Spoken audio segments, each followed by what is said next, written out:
Alrighty, so the last actual simulation that I want to do is just a little pyrosim, or really just a little bit of smoke. Um, Obviously, consult the entire volumes series that I've put out to really get a better sense of how this stuff works. I will briefly cover it here, but for a much better, much more in-depth look, you'll want to consult those. This is not going to be a complicated effect anyway, though, in this case, so it should be fine either way. So we created a smoke sim node. Let's grab the particle sim, not the one we just did, not the trails one, but let's just get the original particle sim, and we're going to use that as a basis for our smoke.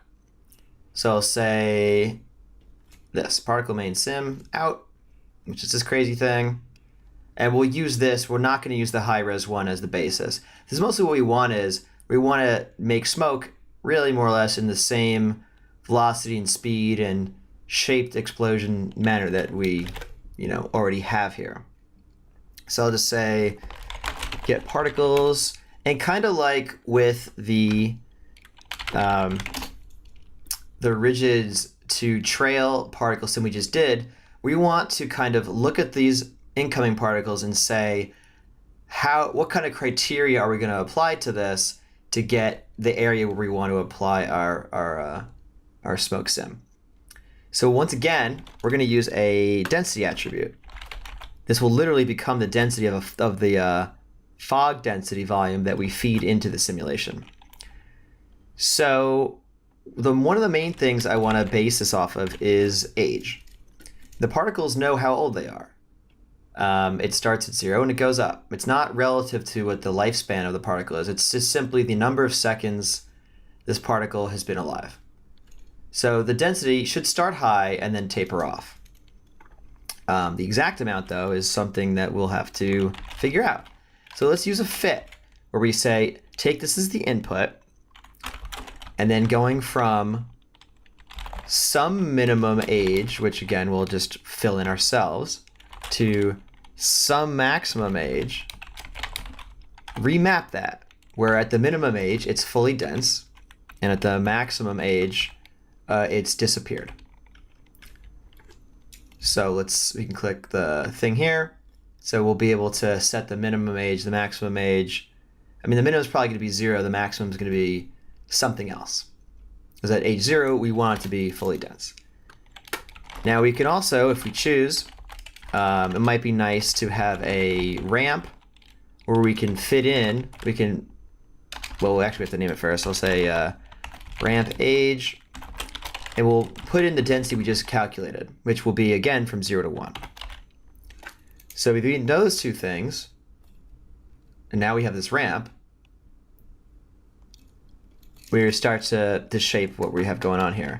And then finally, I'm going to say, if the density that we end up with here, if that's less than or equal to some minimum threshold, like let's say I don't want to bother with the stuff that's like super light, then we'll just remove this point entirely.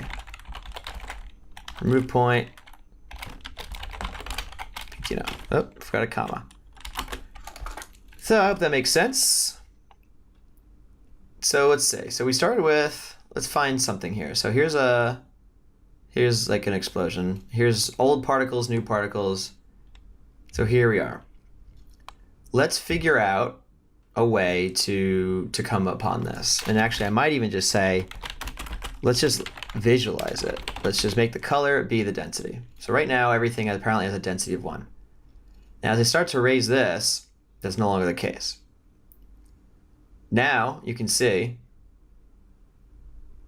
the blacker it is, the less dense it's going to be. The whiter it is, the more density it will actually end up contributing. So we can say, I only want it to really be applied, let's say, right when the explosion's happening. So something like that. And then it tapers off pretty fast, like this. So something like that. And then you can see it also just ends up deleting it after it becomes 0. We could increase this to delete more particles, like maybe just to get some of these extra little ones out of here. But, by and large, this is fine. We could also, play with this ramp. We probably don't really need the ramp, but sometimes it might be nice to, like, do something like this, where it's biased towards the particles when they first come out, or something like that. So there we go, to something like that. I think this is still too long. I'm gonna go back to like, here, like 0.25 or something. Cool. So we have a density attribute, and now we're going to use the fluid source to actually turn this into a volume to source. So I'm going to take something like this, which should be easy to recognize. So something like that. So we'll drop down a fluid source. Before we plug it in, I just want to make sure everything is somewhat right. So we know this has to be stamp points because we're using points. And the divisions are probably too big, but let's just go for it. I'm going to turn that off.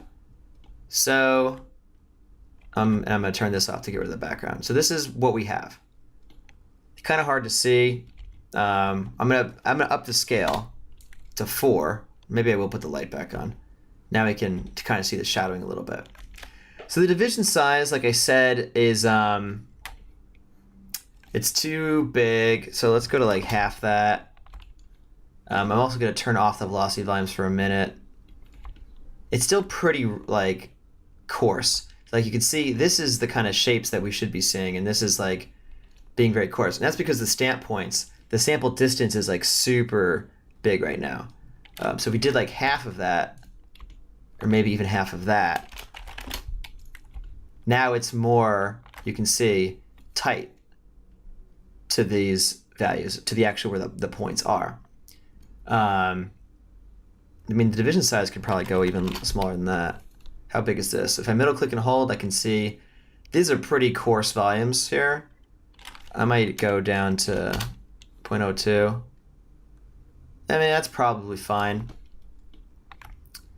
So we have our little volume. And so as obviously if I scrub to any other frame, you'll see whatever it's going to be on that frame. I'm going to go ahead and just disable the background from this environmental light. It's annoying. So turn that off. There. Now I can see this easier.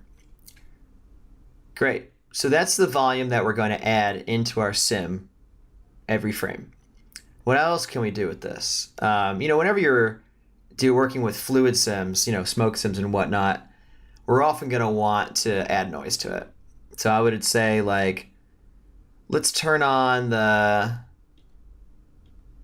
noise here, and let's say add some cell influence, like just bring it up a bunch. You can see how it really decimates it pretty fast. So we get a lot of these little sharp things here. I might even double this again. Kind of hard to see.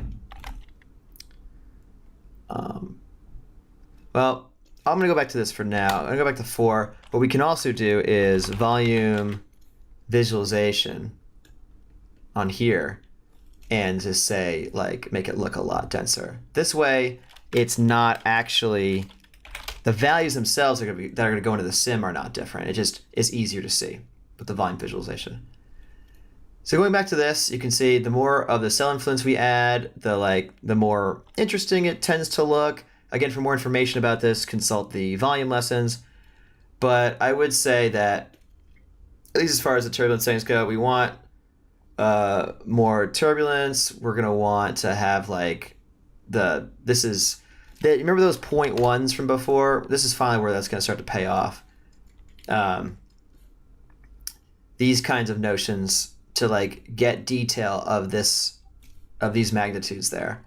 So 0.1 and 0.025 are the values there, which is why I'm going to start with 0.1 for the element size. And already that actually looks pretty good. 0.25 is maybe a little overkill. The turbulence here will have an effect as well. We could give it some grain like this to chunkify it up a little bit. So maybe just some grain, some cell influence. This cell size should probably also be like 1/10 of this. There we go. That's actually might look better even than the grain. I'm going to bring the grain back down again. So yeah, so by turning this up, we got some interesting looking kind of granular noise. And of course, every frame, it's going to look like however it's supposed to look.